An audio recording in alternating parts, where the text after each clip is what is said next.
আসলে রহস্য তো বলে কিছু নাই। আমার কাছে মনে হয় যে ছেলেরা এখন একটু খেলাটা দায়িত্ব নিয়ে খেলাটা অভ্যাস করতেছে। স্পেশালি আমাদের হয়তো টিম মিটিংয়ের ছেলেরা এখন বেশিরভাগ তারা নিজেরা ইনভলভ থাকতেছে। তো এই জিনিসটা খুব দরকার ছিল আমাদের। তাদের মাইন্ডটা যেন একটু চেঞ্জ হয়, সেটাই আসলে আমাদের প্রথম দিকে লক্ষ্য ছিল। তারা যেন দায়িত্ব নিয়ে খেলে এবং সেটা তারা কীভাবে করতে পারে তার জন্য হয়তো আমার কাছে মনে হয় যে হেড কোচ অনেক ফ্রিডম দিয়েছে যে তাদের চিন্তাভাবনা পরিবর্তন করে তারা করতে পারে। তো সেই কারণে আমার মনে হয় যে তারা একটু একটু সফল হচ্ছে। ভবিষ্যতে ইনশাল্লাহ হয়তো আর একটু বেটার হতে পারে। লিটন যেটা বলছিলেন যে আপনার অনেক ইনভলভমেন্ট ছিল এবং আপনি যেহেতু সবাইকেই কোনো না কোনো পর্যায়ে কোচিং করিয়েছেন, এই কারণে সবাই আপনার সাথে অনেক বেশি খোলামেলা আলোচনা করতে পেরেছে। আপনার কাছে কি মনে হয় কোন জায়গাটায় আপনি বেশি ইনভলভ হয়েছিলেন এই ট্যুরে? আমার কাছে মনে হয় যে আমার ছেলেদের মানসিক কিছুটা মানসিকতা যদি কিছুটা পরিবর্তন করার চেষ্টায় ছিলাম এবং সেটা আমার মনে হয় ছেলেরা করতে পেরেছে, হয়তো ভবিষ্যতে আরও করবে। কারণ কোনো কোচের পক্ষে আসলে বড় প্লেয়ার বানানো সম্ভব না যদি প্লেয়ার যদি নিজে না চায়। আমার লক্ষ্য হচ্ছে ছেলেরা যেন নিজেরাই চিন্তা ভাবনা করে এবং তারা কীভাবে ক্রিকেট খেলবে, তারা কীভাবে তাদের টেস্ট বলেন, ওয়ানডে বলেন, টি-20 বলেন কোন অ্যাপ্রোচে যাবে সেটা যদি তারা নিজেরাই সিদ্ধান্ত নেয় এবং সিদ্ধান্ত নেওয়ার ক্ষেত্রে যদি আমরা তাদের সাহায্য করতে পারি সেটাই হচ্ছে আসলে ভালো কাজ হবে। আমার মনে হয় এই জিনিসগুলো আমরা একটু গুছিয়ে আনার চেষ্টা করছি এবং হেড কোচের যথেষ্ট ফ্রিডম দিচ্ছে এবং আমরাও যারা কোচিং স্টাফ আছে সবাই কিন্তু আমরা অনেক ফ্রিডম নিয়ে কাজ করতেছি। ছেলেরাও কিন্তু টিম মিটিংয়ে তারা অনেক ইনভলভ থাকে। তো আমার মনে হয় ছেলেরা একটু গুছিয়ে উঠতেছে, চিন্তাধারা তাদের চেঞ্জ হচ্ছে। আমার মনে হয় এই কাজগুলো যদি আমরা সামনে করতে পারি তখন হয়তো আরও ভালো কিছু হয়তো সামনে হতে পারে। সব কোচিং স্টাফ নিয়ে মানে দেশীয় কোচদের নিয়ে সবচাইতে বেশি রাইজ আপ যার ভয় ছিল তার মধ্যে আপনি একজন ছিলেন। ভাষাগত সব নানা সমস্যা আছে, আপনার কি মনে হয় একটা ইতিবাচক যাত্রা শুরু হলো কিনা আপনার ইয়ের মধ্য দিয়ে এবং দুর্দান্ত একটা সিরিজের পরে? না দেখুন, কোচিং যারা করে তাদের ভাষা সমস্যাতে আমার মনে হয় যে আপনি আসলে কোন দর্শনে আসলে কোচিংটা করাচ্ছেন এটা ডিপেন্ড করে আসলে কোন কোচ আছে। কারণ এইখানে আমরা যত কথাই বলি হেড কোচ যেভাবে চাবে সেভাবেই কিন্তু টিমটা চলবে। তারপর সে যেহেতু আমাদের সবাইকে ফ্রিডম দিয়েছে, আমাদের যদি ফ্রিডম না দিত তাহলে তো আমরাও কথা বলতে পারতাম না।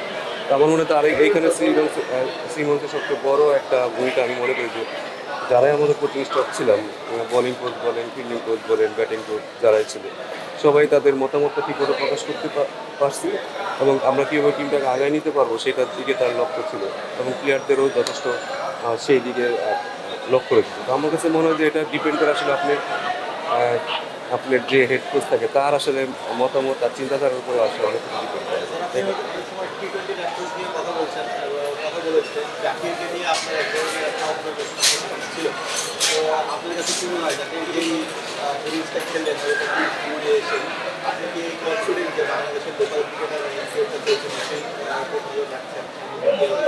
বাংলাদেশের ক্রিকেটাররা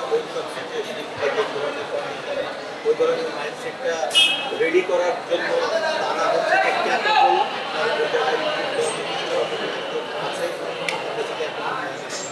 না, এটা এখনও বলা যাবে না, কারণ জাকির যেখানে যে পজিশনে খেলে ইউজ টু আসলে এই কারণে তার ওইখানে মেন্টাল মেকআপটা অনেক বেশি হয়েছে। কারণ নর্মালি সে বিপিএলে বলেন বা যেখানে বলেন সে কিন্তু প্রত্যেকটা পজিশনে খেলে অভ্যস্ত। ইভেন বিপিএলে কিন্তু 6-7 খেলে অভ্যস্ত। এখানে বাংলাদেশে দেখবেন না যে কখনো 6-7 নম্বরের প্লেয়ার আসলে আমাদের খুব ভালো ফিনিশার আছে। যেহেতু সে এখানে অভ্যস্ত, সে জানে কীভাবে কী করতে হবে। তো এই জায়গার ছেলেদের যখন আমরা একটু নজর দিব তখন মনে আমার অনেক বেটার হয়। কারণ আপনি যদি এখনও দেখেন সবসময় দেখবেন যে টপ অর্ডারই খুঁজে পাবেন, আপনি কিন্তু লোয়ার অর্ডারে ব্যাটসম্যান খুঁজে পাবেন না যাদের আসলে এই রোলটা পালন করতে হয়। তাদের দিকে হয়তো আমরা সেভাবে নজরও দিই না। আমার মনে হয় এইগুলা ডিপেন্ড করে আসলে আপনি কোন পজিশনে খেলে অভ্যস্ত কিনা।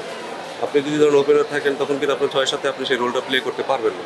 যেহেতু জাকিরের এই অভ্যস্ততা ছিল এবং সে ইউজ টু, সে জানে আসলে কী করতে হবে, কখন কোন রোলে খেলতে হবে, এই কারণে আমার মনে হয় সে বেশি সফল। সাউদিন ভাই, আপনি আসলে এই প্লেয়ারদের সাথে নানাভাবে অনেক আগে থেকে কাজ করছেন, সবাই আপনার খুব পূর্ব পরিচিত এবং জাতীয় দলে আপনাকে পেয়ে তারা নিশ্চয়ই খুশি হয়েছে। এই দলটার সাথে আপনি সফরটার শেষে আপনাকে চ্যাম্পিয়ন্স ট্রফিতে আসলে কতটা আশাবাদী দল নিয়ে বা বাংলাদেশ কীভাবে চিন্তা করছে চ্যাম্পিয়ন্স ট্রফিতে দলটাকে ঘিরে? আমি জানি না আপনারা সবাই চ্যাম্পিয়ন্স ট্রফি নিয়ে ব্যস্ত আছেন কেন। আমার মনে হয় যে আমাদের প্রতিটা সিরিজ যদি আমাদের ছেলেরা উন্নতি করতে পারে সেটাই আমাদের জন্য সবচেয়ে বড় ব্যাপার হবে। যে এই সিরিজে আমার কাছে মনে হয় যে আমাদের হয়তো অনেক কিছুই ছিল না, বাট ছেলেরা কিন্তু ভালোভাবেই তারা আমার মনে হয় ভালোই খেলেছে, আরও ভালো হয়তো হতে পারতো। সেখান থেকেও তারপরে তারা যতটুকু করেছে আমার মনে হয় যে একটা নতুন টিম হিসেবে বা একটা নতুন গোছানো টিম হিসেবে আমার মনে হয় যে এটা তারা যথেষ্ট ভালো খেলেছে। এখন সামনের সিরিজগুলোতে কারা খেলবে তারা তো আমরা বলতে পারতেছি না। তো টিমটা ওয়েস্ট ইন্ডিজ যখন ছিল তো আমার মনে হয় খুব গোছানো ছিল, পরিবেশটা খুব ভালো ছিল। আমার মধ্যে আস্তে আস্তে তাদেরকে আমরা আরও ভালো পরিবেশ দিতে পারি এবং তাদেরকে সঠিক জায়গায় সঠিক প্র্যাকটিসটা করাতে পারি, তাহলে মনে হয় তারা আরও বেশি উন্নতি করবে। সালাউদ্দিন ভাই, টি-20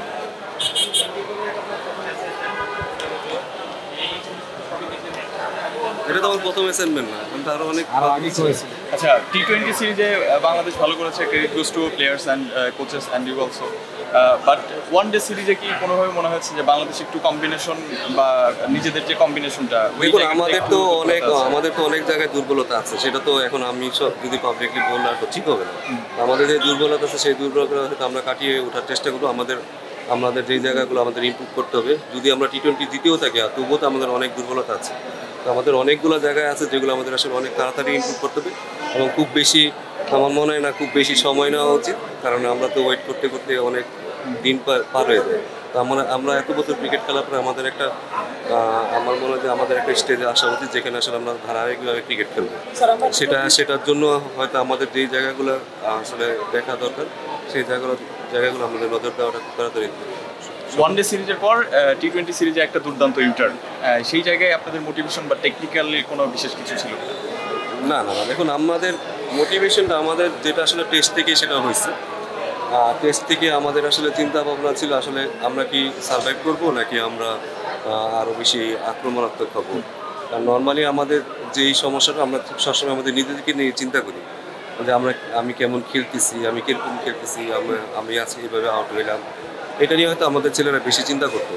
বাট যখনই আসলে আমাদের চিন্তাধারাটা অপোনেন্টকে নিয়ে শুরু হয়েছে তখন থেকে আমাদের ছেলেদের মধ্যে আসলে অ্যাগ্রেসিভনেস বলেন, তাদের অ্যাটিটিউড বলেন, তাদের খেলার প্রতি ধারণা তাদের চেঞ্জ হয়ে গেছে। তো আমার মনে হয় একটা ছোট্ট একটা কাজের কারণে এটা টেস্ট থেকেই হয়েছে।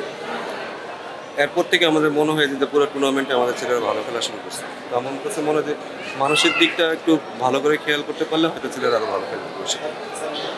যদি আপনার বিষয়টাই বলি, সিন্স 2005-6-7 এই সময় বাংলাদেশ ন্যাশনাল টিমে গেছিল, এই সময়টা আপনি টিমটাকে টিমের সঙ্গে ছিলেন, বেশ কয়েকটা মাল্টিপল রোল ছিল, বাট ফিল্ডিংয়ের দায়িত্বটাই ছিল এখনকার বাংলাদেশ ন্যাশনাল টিমের ড্রেসিং। এখন সময়কার প্লেয়ার যাদেরকে আপনি ন্যাশনাল টিমে হ্যান্ডেল করছেন, না পার্থক্য তো দেখি না, পার্থক্য সবাই আসলে খেলোয়াড় হিসেবে দেখি এবং সবাইকে আমার কাছে মনে হচ্ছে অনেক মোটিভেটেড, ছেলেরা ভালো করতে চাচ্ছে এবং নিজেদেরকে বুঝতে পারতেছে যে তারা আসলে এই স্টেজে আসলে বাংলাদেশ সবসময় থাকাটা আমাদের জন্য আসলে শোভা পায় না, কারণ অনেক দিন হয়ে গেছে আমরা ইন্টারন্যাশনাল ক্রিকেট খেলতেছি, আমাদের নিজেদের আসলে অনেক উপরে তুলতে হবে। এই উপলব্ধিটা ছেলেদের আসছে এবং আমি জানি না হয়তো আগেও ছিল, এখন আমার চোখে যেটা লাগছে এবং তারা আসলে অনেক ভালো করতে চায়। তো সেটার জন্য যদি আমরা যারা আছি তারা ঠিকমতো তাদেরকে সঠিক গাইডলাইন দিতে পারলে আমার মনে হয় ছেলেগুলো ভালো করবে। সালাউদ্দিন ভাই, টি-20 ক্রিকেট ইতিহাসে কি এই যে ওয়েস্ট ইন্ডিজ হোয়াইট ওয়াশ এটাকে সেরা সাফল্য হিসেবে দেখছেন টি-20 ক্রিকেট, নাকি বাংলাদেশ আরো? আমি তো এটা আমি কি বলবো, এটা আপনারা দাস করুন।